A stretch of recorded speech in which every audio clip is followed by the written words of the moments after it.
Ciao!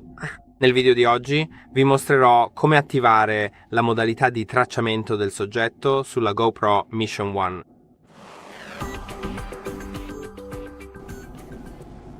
Potete attivarla dalla fotocamera o tramite l'app. Vediamo entrambi i metodi e come funzionano. Per prima cosa attiviamola sulla fotocamera. Cliccando sul nome della modalità in uso in basso, scorrete verso il basso per trovare e attivare il tracciamento del soggetto. Ora regolerà alcune impostazioni in modo che possa utilizzarlo. Ora, l'altro modo per attivarlo è tramite l'app.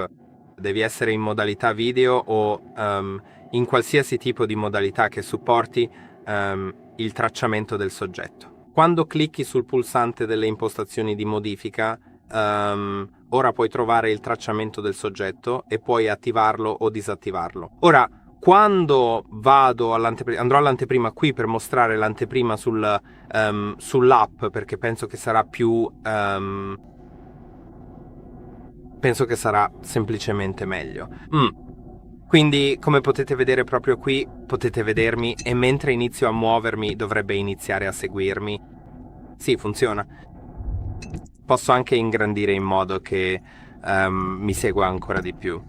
Potete vedere che non funziona sempre perfettamente, ma mentre inizio a muovermi dovrebbe iniziare a seguirmi.